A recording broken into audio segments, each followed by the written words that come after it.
Dominan mana yang mempengaruhi untuk mencetak murai unggulan atau murai juara di lapangan?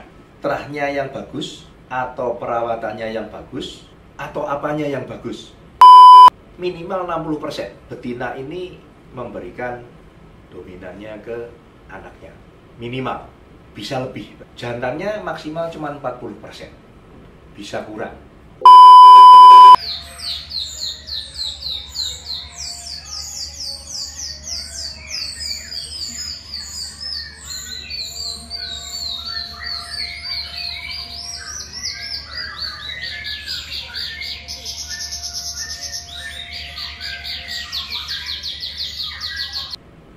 Halo, selamat pagi teman-teman YouTube.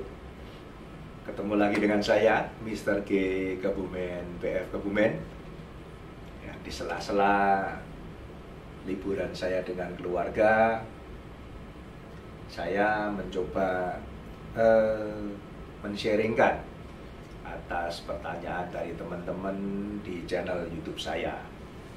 Jadi saya sapa dulu. Ini Pak Samsul Hidayat. Selamat pagi Pak Samsul Hidayat. Pak Samsul Hidayat ini menanyakan, Om, mohon dibikinkan konten dominan mana yang mempengaruhi untuk mencetak murai unggulan atau murai juara di lapangan. Terus terahnya yang bagus atau perawatannya yang bagus, atau apanya yang bagus, dan berapa persentasenya. Tolong diberikan tips untuk masing-masing jawaban. Itu pertanyaan dari Pak Samsul Hidayat. Jadi saya coba sharingkan, Pak Samsul. Kalau untuk mencetak murai juara atau mencetak murai yang di lapangan, kalau di tempat saya, kita ngomong di tempat saya saja, pengalaman saya mengatakan terahnya harus prestasi dulu, harus bagus dulu di lapangan. Terah ini penting. Jadi diusahakan kalau kita main breeding, ya jantannya yang prestasi, syukur-syukur bisa prestasi regional atau nasional. Terus betinanya lebih baik ambil dari peternak-peternak yang menghasilkan anakan-anakan juara juga. Nah, ini penting. Jadi terahnya dulu. Setelah terah, baru kita pola perawatan. Nah, pola perawatan ini, pola perawatan indukan pas dijodohkan, pas di kandang, pola makannya. Dan setelah itu, kalau jadi, ketiga, pola perawatan trotolnya atau anakannya. Pada waktu trotol seperti apa, mabung seperti apa, pastol seperti apa. Jadi ini 3 faktor ini penting. Jadi tadi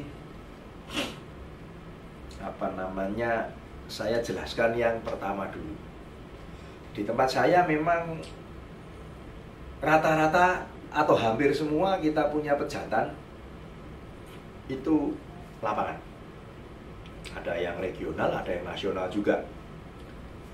Dan puji Tuhan di tempat kita, karena kita sudah ternak dari 12 tahun jalan ini, sudah banyak anak-anakan yang moncer di kelasnya nasional, regional, nasional. Nah,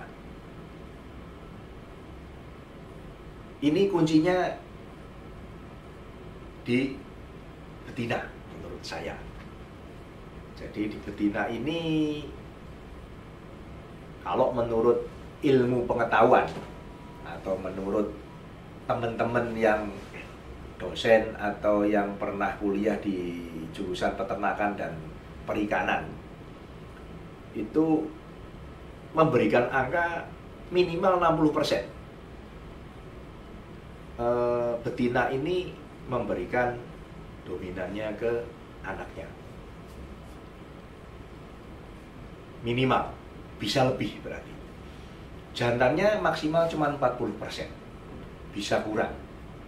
Dengan kata lain, yang perlu diperhatikan khusus malah di betina. Nah, makanya kalau teman-teman atau konsumen saya yang sudah pernah ambil betina-betina di saya, betina pasti saya jual mahal. Kenapa jual mahal? Ya, secara bercandanya biar nggak dibeli. Karena apa? Memang rata-rata kita pakai sendiri. Jadi saya tidak pernah atau jarang pernah, malah tidak pernah saya menawarkan betina. Rata-rata saya menawarkan pasti jantan. Jadi betina memang saya stok. Nanti kita pilihin lagi dari yang terbaik ini kita pakai sendiri. Seperti itu. Jadi yang pertama ini memang diterah, Mas, penting. Nah, kedua kita ngomong di pola perawatan indukan. Jadi perawatan indukan ini mulai dijodohkan, mulai di kandang. Ya, kita memberikan asupan gizi dengan nutrisi yang baik. Kalau di tempat kita, yang paling utama cacing pasti. Cacing, kroto, dan jangkrik. 3 menu utama itu. Supaya secara fisik indukannya juga sehat, subur secara organ reproduksinya. Terus kalau kita memberikan pola makan yang baik, otomatis nanti akan menghasilkan istilahnya hasil produksi yang baik juga. Di samping pola makan tadi kita tambahin additionalnya remukan kulit cangkang telur puyuh, itu untuk kalsiumnya. Nah, dengan pola asupan yang baik ini diharapkan menghasilkan telur yang dengan kualitas baik. Kualitas baik itu apa? Ya nggak mudah pecah, nggak song, terus dierami baik, netasnya juga baik. Jika telur 4, telur 3, nah, jumlah telurnya juga diharapkan juga baik. Biarpun setara terah itu juga pengaruh. Dari betina telur berapa, seperti itu. Nah, setelah pola makan indukan baik, kita ketiga pola makan dari trotolan. Trotolan ada 2, kita panen 7 hari, 3 harusnya. Panen telur pakai mesin menetas, terus panen 7 hari, atau panen muda kandang 21 atau 25 hari. Nah, ini kita harus memberikan pola makan yang baik juga. Makannya teratur, pola makannya teratur, nutrisinya juga tercukupi. Dalam arti kalau kita ngomong panen 0 hari atau panen telur netas di inkubator, nah, pola makannya stabil tiap berapa jam sekali. Panen 7 hari juga sama, stabil. Dari pagi jam 6 mungkin sudah mulai diloloh, tiap intervalnya 2,5 atau 2 jam atau sampai 3 jam sekali. Nanti semakin dia mulai makan sendiri, intervalnya akan semakin agak memanjang. Seperti itu. Terus sampai dia nanti trotol atau pastol. Nah, yang ketiga, kalau muda kandang, ya kita pakai asupan yang bagus. Kalau kita pakai cacing, kroto, jangkrik. Tapi biasanya kalau kita mulai netas itu kita kroto full, jangkrik full. Seperti itu. Nah, setelah dipanen, kalau yang muda kandang, ya kita kasih asupannya juga yang baik. Jadi pagi kalau di tempat saya kasih jangkrik 5 sampai 7, kita jemur setengah jam sampai 1 jam maksimal, kita lihat kadar panasnya. Kalau panas sekali ya sebentar, mungkin 15 menit juga sudah saya angin-angin. Seperti itu. Terus sekitar jam 9, jam 10 kita kasih kroto 1 cepuk kecil. Dan sore jam-jam 3 gitu atau jam 2 sudah habis, Ya, furnya hanya camilan kalau di tempat saya. Sore jam 4, jam 5 kita kasih makan lagi jangkrik 5 sampai 7. Jadi kita memang full serangga. Fur cuma untuk camilan saja. Di tempat kita seperti itu sampai nanti dia mutasi ganti bulu. Nah, setelah pola makan yang baik, pemasteran pasti. Di tempat kita ada sekolah. Kalau mungkin konsumen yang tidak menyekolahkan, ya di rumah kita harus ditempel masteran. Jadi di tempat kita ada sekolah, otomatis masterannya lebih dari cukup. Kalau teman-teman banyak main di tempat saya, pernah main di tempat saya, dari kita di depan ada tiga tempat, itu dengan masterannya ya ada semua masterannya. Jadi untuk maksimal, nah ini maksimal supaya burung itu supaya mencetak murai unggulan, itu faktor itu penting sekali. Nah, setelah nanti mabung, kalau tempat kita mabung, pola makan sama, extra wooding sama. Bedanya kita full kerodong aja, nggak jemur. Tetap kebersihan 2-3 hari sekali kita ganti. Nah, karena kita pakai koran, kita ganti korannya, kita bersihkan. Makan minum tiap hari tetap harus diganti baru supaya menjaga kesehatan. Nah, sampai nanti full, buru full, baru kita mulai jemur pelan-pelan 15 menit, setengah jam, nah, sampai maksimal. Jadi di tempat saya mabung dengan tidak mabung itu pola makannya sama, cuma tidak dijemur seperti itu dan tidak mandi. Jadi bulu semua full baru kita mandikan. Nah, setelah itu pastol ya kita coba, kalau sudah kenceng penjemuran, mandi bagus, penjemuran bagus, pengembunan juga bagus, sudah kenceng ya mulailah dicoba-coba di pastol seperti itu. Jadi untuk menjadi burung unggulan atau burung juara di lapangan itu prosesnya memang lama. Prosesnya memang lama. Jadi kalau memang kita tidak dari awalnya indukannya bagus, ya nanti akhirnya hasil akhirnya juga nggak bagus. Jadi kalau indukannya bagus, dirawat bagus, hasil akhirnya biasanya nggak jelek. Saya tidak ngomong bagus sekali. Kalau ngomong bagus sekali mungkin terlalu ini ya, kalau orang bilang jual kecap nomor 1 gitu. Cuman dengan indukan yang bagus, perawatan yang bagus, pola makan yang bagus, pemasteran yang bagus, diharapkan nanti pastolnya atau setelah pastolnya juga itu tidak jelek, jadinya bagus lah. Tapi kalau dari indukannya kurang, dirawat sebagus apapun, hasilnya juga nggak bakal bisa maksimal. Hasilnya akan cuma cukup. Seperti itu. Jadi kita sharing ini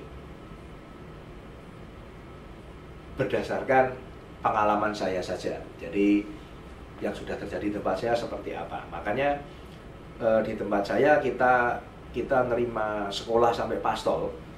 Itu fungsi saya juga, saya kepengen ngerti hasil breeding kita itu sejauh mana. Dan jangan salah, di tempat kita juga banyak yang, bukan banyak, ada beberapa yang tidak kita luluskan. Jadi tidak sekolah semua lulus, tidak. Kalau memang hasilnya setelah pastolnya mungkin 7-8 bulan belum kenceng atau belum kelihatan mewahnya, ya kita biasanya ngobrol ke konsumen saya. Mau seperti apa, kita tukar adiknya atau kita tukar yang lain yang setara. Tidak berarti jelek ya. Tidak berarti jelek, karena saya pernah kemarin ini ada satu punya Pak Slamet Bekasi kalau nggak salah. Itu pastolnya di umur 8 bulan belum berahi, belum kelihatan faktornya. Padahal bulu sudah full. Di umur rata-rata dia biasanya sudah keluar faktornya. Nah, sampai beliau saya suruh datang ke tempat saya, akhirnya ngeliat sampai bingung. Dia bilang, "Loh, burung nggak apa-apa gitu, full ya."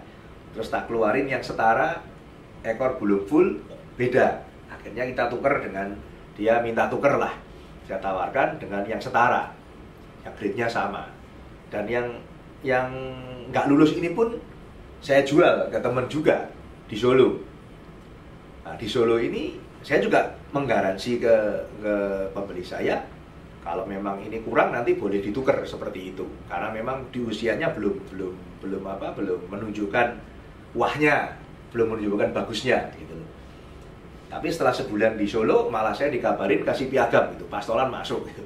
Jadi kan memang mungkin belum waktunya, atau memang dia minta sendiri, atau mungkin kalau di tempat saya itu banyak burung, jadi berahnya kurang naik. Banyak burung dalam arti yang sekolah ya, karena di tempat saya hampir 40-50 siswa ada.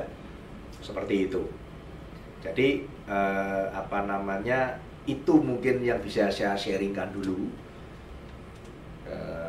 Pak Samsul Hidayat. Jadi bisa untuk gambaran teman-teman yang lain yang mau mulai breeding atau sudah breeding. Jadi saya sarankan memang kalau breeding kita main prestasi. Kalau main prestasi kembali satu, ya harga jualnya baik, pasti bagus. Kalau nggak laku trotol ya disimpan aja sampai pastol. Kalau sampai pastolnya belum laku, ya kalau pas sudah mulai berahi, sudah mulai gacor, coba pastolan. Kalau bisa tampil, pasti kan harganya juga lebih baik. Kalau sampai belum mau tampil ya kita pakai induan lagi, karena memang dari terah bagus kan nggak ada salahnya gitu. Itu dulu teman-teman YouTube yang mau saya sharingkan pagi ini. Semoga bisa bermanfaat bagi kita semua. Saya mohon pamit dulu.